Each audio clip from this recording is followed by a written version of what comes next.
وہ کہتے ہیں لفظ چبائے انہوں نے کہہ دی کہ ہمارے ملک میں ویسٹرن انٹرسٹ ہے. آپ دیکھ لیں اشرافیہ کچھ کہیں جو بھی کہیں, بزنس کمیونٹی دیکھیں چھوٹے سے لے کے بڑے تک, کوئی کس کے لیے کام کر رہا ہے, کوئی کسی کے لیے کام کر رہا ہے. تو نتیجتاً یہ ہوتا ہے کہ پروسیس میں آپ سفر کرتے ہیں, ملک سفر کرتا ہے, اکانومی سفر کرتی ہے. یہ تو سب کو پتہ ہے, بڑی اچھی طرح سے لوگ جانتے ہیں کہ یہ ڈاکٹر صاحب صحیح کہا کرتے ہیں کہ اتنی راکٹ سائنس نہیں ہے اکانومی کے. آپ سمجھیں نا کہ نقصان کس میں ہے اور فائدہ کس میں ہے. تو ظاہر سی بات ہے یہاں پہ جتنے گروپس بیٹھے ہوئے ہیں, کوئی باہر سے کسی کو ریپرزینٹ کر رہا ہے, کوئی اندر سے کسی کو ریپرزینٹ کر رہا ہے, تو وہ مافیاز کی بات, ذخیرہ اندوزوں کی بات وہ چل رہی ہے. اس کی وجہ سے ملک جو ہے نا وہ سفر کر رہا ہوتا ہے. ڈاکٹر صاحب ایک چیز اور میرے دماغ میں آ رہی ہے, جب یہ بات ہوئی آپ نے کہا کہ ڈاکٹر صاحب کہہ رہے ہیں کہ 160 تک آ سکتا ہے, لیکن ایک چیز اس کے بارے میں لوگ کہتے ہیں کہ جو ہو سکتی ہے نہیں ہو رہی بڑے عرصے سے. آج بھی آپ دیکھ لیں کہ ہماری امپورٹس وہ کہتے ہیں ایز وی اسپیک $68 بلین کی ہو چکی ہیں. وہ کہتے ہیں بائی دا ٹائم یہ جون آئے گا تو شاید یہ 75-70 سے بھی آگے کراس کر جائیں گی. اس کے مقابلے میں پہلے 10 ماہ کے فگر 9 ماہ کے فگر یہ بتا رہے ہیں کہ کوئی $18-19 بلین کی ہماری ایکسپورٹس ہیں. اب لوگ کہتے ہیں, ایف بی آر کہتا ہے کہ جی ہم اگر امپورٹس پہ اگر ہم کٹ لگائیں, جو کہا جاتا ہے کہ جی یہ لگژری آئٹم اور گاڑیاں اور یہ اور وہ کھانے پینے کی چیزیں امپورٹ نہ کریں, وہ کہتے ہیں 45% ریونیو ایف بی آر کو امپورٹ سے آتا ہے, وہ ہم کیسے کٹ لگائیں. اب آپ بتائیں کہ اس میں میتھڈ آف دا میڈنس کیا ہو سکتا ہے کہ اس کو کیسے بیلنس کیا جائے. اگر کٹ لگاتے ہیں وہ کہتے ہیں ہمارا ریونیو ادھر سے کم ہو جاتا ہے, اگر نہیں لگاتے تو وہ اپنا ٹریڈ ڈیفیسٹ وہ کم ہو سکتا ہے. آپ کو کیا لگتا ہے کہ ان میں بیلنس کیسے اس کو کر سکتے ہیں دونوں چیزوں کو؟ مجھے حیرانی ہے ایف بی آر پہ. آپ یقین کریں یہ بات سن کر, اس نے اپنی ڈیفیٹ کو خود تسلیم کر لیا ایف بی آر نے کہ جی ہم اس قابل نہیں ہے کہ ہم لوگوں سے ٹیکس لے سکتے ہو. ہم صرف ٹریڈ کی سطح پہ ہی ٹیکس لے سکتے ہیں کیونکہ پورٹ آف انٹری ایک ہی ہے. بڑی آسانی سے ہم اسے کلیکٹ کرتے تھے. کتنی چیزیں آئی ہیں, ڈیوٹی لگایا, اس کو بس کلیکٹ کر لیا, بس ختم ہے. اگر یہی کرنا ہے تو یار یہ بند کر دو انکم ٹیکس ڈپارٹمنٹ کو, آئی آر ایس بند کر دو, صرف ایک کسٹم گروپ رکھ دو, چھوڑ دو, باقی سب کو ختم کر دو. آپ کوئی ضرورت ہے؟ صحیح کہہ رہے ہیں. 52% جو ریونیو کلیکٹ ہوا ہے ایف بی آر میں اپریل تک کے مہینے میں, یہ آیا ہے امپورٹ سٹیج پہ. ٹھیک ہے, تو جب میں یہ کہتا ہوں کہ حکومت وقت کو کہ ہمیں ڈالر کی ضرورت ہے, ڈالر بچاؤ یا ڈالر کماؤ,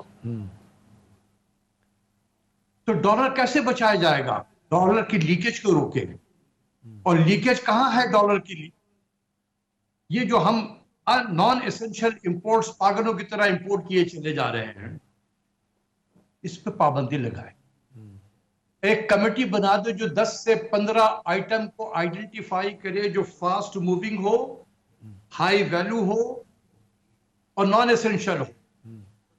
یہ 3 آئیڈینٹیفائی کرتے category, high value, fast moving, non essential. اس پہ اتنی ڈیوٹی لگا دے کہ اس پہ امپورٹ ناممکن ہو جائے امپورٹ کرنا. اس پہ میں 1-2 سجیشن آپ کو دینا چاہتا ہوں. 1300 سی سی سے گاڑی اوپر آج حکومت چاہے تو یہ بین کر سکتی ہے کہ 1300 سی سی سے اوپر گاڑی کسی بھی شکل میں, چاہے وہ ناک ڈاؤن کی شکل میں ہو, چاہے وہ کمپلیٹ بلٹ یونٹ ہو, کسی شکل میں نہیں آئے گی. 2 سال نہیں آئے گی. You will save around $3 to $3.5 billion. اسی طریقے سے یہ سیل فون ہے, ہم نے فراڈ مچائی ہوئی یہاں پر کہ یہ سیل فون پاکستان میں بن رہا ہے. کون سا پاکستان میں سیل فون بنتا ہے؟ ہم پارٹس منگا رہے ہیں. پہلے وہ بلٹ ان یونٹ میں آتا تھا, اب وہ ناک ڈاؤن یونٹ میں آ رہا ہے. ہم اس کو یہاں اسمبل کر رہے ہیں اور ٹیکس کے مراد ہم نے ان کو دے دی ہے. ان کمپنیز کو ٹیکس بھی, ہمارا ریونیو بھی نہیں ملتا ہے. ان کے مزے آئے ہوئے, کیا ہم ایکسپورٹ کر رہے ہیں بنا کر؟ تو یہیں اسی ملک میں بیچ رہے ہیں نا ہم. بالکل. تو اس سے فائدہ کیا ہو رہا ہے؟ ہمارا ریونیو بھی لاس ہو رہا ہے, ہمارا ڈالر بھی جا رہا ہے. اس میں ڈاکٹر صاحب ایک آج کل چینی اکانومسٹ ہے, اس کی بڑی بات ہو رہی ہے, آپ نے بھی شاید کلپ دیکھا ہو. وہ یہ کہہ رہے ہیں کہ پاکستان کی اکانومی کو تباہ کرنے میں اس وقت جاپان سب سے نمبر 1 ہے. وہ کہتے ہیں کہ 2-3 بڑی گاڑیاں ہونڈا, ٹویوٹا, سوزوکی, وہ کہتے ہیں پاکستان 70 سالوں سے آپ یہ کر رہا ہے کہ امپورٹ کر رہا ہے گاڑیاں. پاکستان کبھی نہیں ان کو کہتا کہ آپ یہاں پلانٹ لگوائیں. سری لنکا, باقی چھوٹے ملکوں نے اپنے اپنے سب پلانٹ لگوائے ہیں. ہم ڈالر دے کے ان کو دھڑا دھڑ چیزیں منگوا رہے ہیں. وہ کہتے ہیں بہت بڑی سازش ہے پاکستان کے ساتھ، پاکستان نے کیوں نہیں یہاں پہ پروڈکشن کے پلانٹ لگتے کاروں کے. وہ کہتے ہیں کہ ایک گروپ بیٹھا ہوا ہے پاکستان میں جس کو یہ فائدہ پہنچتا ہے، لہٰذا وہ اس طرف لوگوں کو آنے نہیں دیتا. آپ اس کو کیسے دیکھتے ہیں؟ میں چائنیز نے کیا کہا ہے میں ان سب چیزوں پہ نہیں جانا چاہتا ہوں.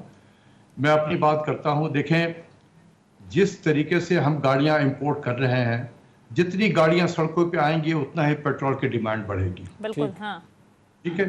تو آپ کو کیا چاہیے؟ آپ کا جو ایکسپورٹ ہے اس سال $30 بلین کا ہوگا. یہ میں آپ کو بتا دوں $30 بلین کا ایکسپورٹ ہوگا اس سال. پاکستان کی تاریخ کا سب سے زیادہ. 30 سے 31 بلین ڈالر کا ریمیٹنس ہوگا پاکستان کی تاریخ میں سب سے زیادہ. لیکن یہ جو ایکسپورٹ کے جو ہیں ہمارے پروسیڈ $30 بلین یہ سفیشنٹ ہے پیٹرول کی امپورٹ، گیس کی امپورٹ، LNG کی امپورٹ اور فوڈ کی امپورٹ. بس ختم.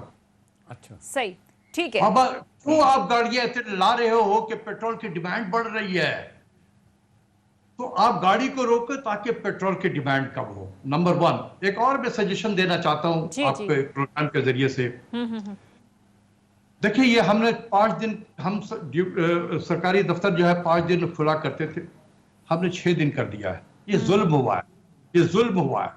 میں اپیل کروں گا حکومت وقت سے، خدا کے واسطے اس کو ریویو کریں.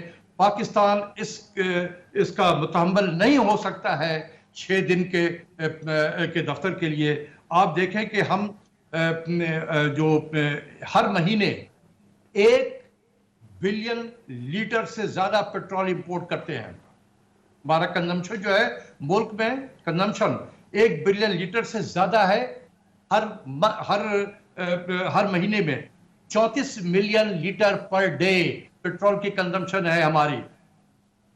جتنی گاڑیاں آئیں گی اور اسی طریقے سے بڑھتی جائیں گی. آج کے لیٹر پہ آپ اس کو کر دیں ملٹیپلائی، آپ دیکھیں کہ کتنا بلینز آف روپے جو ہے اس میں جا رہا ہے. فرق پڑتا ہے. آپ سے میں اپیل کرتا ہوں کہ revert back to 5 days a week، اور اس میں بھی 1 دن ورک فرام ہوم کریں.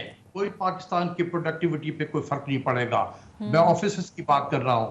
آپ دیکھیں گے کہ سڑکوں پہ گاڑیاں کم ہو جائیں گی، بالکل یہ بسیں کم چلیں گی، یہ ویگن کم چلیں گے، یہ موٹر سائیکلیں کم چلیں گی. آپ کا پیٹرول بچے گا. بچائیں اس وقت ڈالر بچائیں آپ. تو revert back to 5 days and 1 دن اس میں ود ان 5 days میں 1 دن ورک فرام ہوم کریں. آپ بچائیں، آپ کی بجلی بچے گی. ٹھیک ہے. آپ بجلی کے لیے جو ڈیزل امپورٹ جو ہے وہ اس کے جس کے لیے فیول امپورٹ کر رہے ہیں اس میں کمی ہوگی. آپ بچائیں پیسہ. آپ گیس میں بھی آپ ریشننگ کریں. دیکھیں آپ صبح میں گیس سپلائی کریں لوگوں کو 10 بجے تک، آپ 6 بجے سے لے کے 10 بجے تک سپلائی کریں. بند کر دیں اس کے بعد میں 1 سے 2 بجے پھر کر دیں آپ، تاکہ لوگ کھانا پکا سکیں. اور پھر شام کو آپ 8 بجے سے لے کر یا 7 بجے سے لے کر 10 بجے تک رکھیں. آپ 3 اس طریقے سے کریں. آپ بچائیں، آپ گیس بچائیں. یہ تو بڑی زبردست سجیشن احتشام صاحب ڈاکٹر صاحب کی طرف سے آ رہی ہیں. اگر اس پر امپلیمنٹ ہو جائے تو آپ کو لگتا ہے کہ صورتحال میں بہت حد تک بہتری آ جائے گی؟ جو ڈاکٹر صاحب کہہ رہے ہیں بہت سارے لوگوں نے اس پہ بات بھی کی ہے اور لوگ چاہ بھی رہے ہیں. اصل میں اب یہ ڈاکٹر صاحب مسئلہ یہ ہے کہ یہ اب جو پولیٹیکل ایکسپیڈینسی ہے نا، کہ ہم پولیٹیکل مائلیج ہر بات میں لینا چاہتے ہیں. آتے انہوں نے کہا جی 6 دن کام نہیں جی پورے جی یہ تو یہ. اب سوال تو یہ ہے کہ بھی آپ نے ایک میکنزم بنایا ہے، وہ جس طرح لوگ کام بھی کر رہے ہیں. اب تو اب 3 سال سے تو جب سے کورونا آیا ہوا ہے لوگ 80% لوگ گھروں سے کام کر رہے ہیں. اس کا ایک ایک اور آپ کو مشورہ دے دوں، ایک اور سجیشن دے دوں اسی پہ. جی آپ کو معلوم ہونا چاہیے احتشام صاحب، سونیا آپ دونوں کو، جی ہم $150 ملین مہینے کا ٹریول پہ خرچ کرتے ہیں. کس پہ جی؟ ٹریول یہ سیر و تفریح کے لیے جا رہے ہیں. کوئی ٹرکی جا رہا ہے، کوئی UAE جا رہا ہے، کوئی کہیں بھاگ رہا ہے. ابھی گرمیوں کا موسم آ رہا، دھڑا دھڑ لوگ جائیں گے باہر سیر و تفریح کے لیے. PIA ختم ہو گئی ہے. ہم فورن ایئر لائن سے ٹریول کرتے ہیں. ٹکٹ جب خریدیں گے تو ہم تو روپے تو دے رہے ہیں، لیکن حکومت پاکستان سے وہ ڈالر جائے گا پھر ان کو، کیونکہ فورن ایئر لائن روپے لے کے تو زندہ تو نہیں رہ سکتی ہے نا. تو ان کو کنورٹ کر کے ڈالر میں آپ دیں گے. یہ ملک کے ڈالر جا رہا ہوتا ہے. ٹھیک ہے. $150 ملین اس وقت مہینے کا خرچ ہے ہمارا. جب پینڈیمک ہوا تھا، پینڈیمک میں جب تمام ٹریول بند ہو گئی تھی تو یہ گر کے $10 ملین پہ آ گیا تھا. صرف $10 ملین. اچھا صحیح. تو آپ کیا کریں؟ آپ لوگوں کے اس قسم کے ٹریول کو صرف 2 کیٹیگری کو چھوڑ دیں، وہ جو پاکستانی ایکسپیٹریٹ ہیں، جو مزدور ہیں، جو کام کر رہے ہیں، جو اپنے گھروں کو آتے ہیں یا فیملی سے ملنے کے لیے آتے ہیں، ان کے ٹکٹ کو نہ چھیڑے۔ جو اسٹوڈنٹ ہیں، جو باہر پڑھنے کے لیے جا رہے ہیں، چھٹیوں میں آئے ہوئے ہیں، پھر جائیں گے، ان کا ٹکٹ کو نہ چھیڑے۔ باقی جتنے بھی ہیں جو سیر و تفریح کے لیے جا رہے ہیں، ایون بزنس میٹنگ کے لیے جاتے ہیں، بزنس میٹنگ آج کل آن لائن بھی ہوتی ہے۔ جب حکومت پاکستان IMF سے مذاکرات آن لائن بیٹھ کے کر سکتی ہے تو پھر ڈاکٹر صاحب لوگ تو پھر عدالت میں چلے جائیں گے کہ یہ جو بنیادی حقوق کے خلاف ہے، پیسہ میرا ہے، میں جانا چاہتا ہوں، مجھے حکومت روک رہی ہے۔ یہاں تو یہ بھی مسئلہ ہے۔ I don't think کہ یہ بنیادی حقوق ہے، یہ اکنامکس کا معاملہ ہے، ہم ڈالر بچا رہے ہیں اپنا۔ Make the travel so expensive، آپ 200 سے 300% آپ سینٹرل ایکسائز ڈیوٹی ٹکٹ پہ لگاؤ، ٹکٹ کو ایکسپینسو کر دو آپ۔ جب وہ باہر جاتے ہیں، کریڈٹ کارڈ استعمال کرتے ہیں ہوٹل میں، بالکل وہاں تو گھر سے پیمنٹ ہو جاتا ہے، ڈالر یہاں سے جاتا ہے پاکستان سے۔ آپ وہاں بھی 30-50% جو ہے سر چارجز لگائیں۔ جس نے جو ڈٹرمنٹ ہے جانے کے لیے، let them go, but they should pay, تاکہ سرکار کے خزانے میں کوئی پیسے بھی آئے، کوئی ڈالر بھی بچے۔ لیکن ایز اے نیشن بھی سر یہ ہماری رسپانسبلٹی ہے احتشام صاحب، آپ کو نہیں بنتی کہ اپنے حصے کا کردار ادا کریں۔ بہرحال اس پر آگے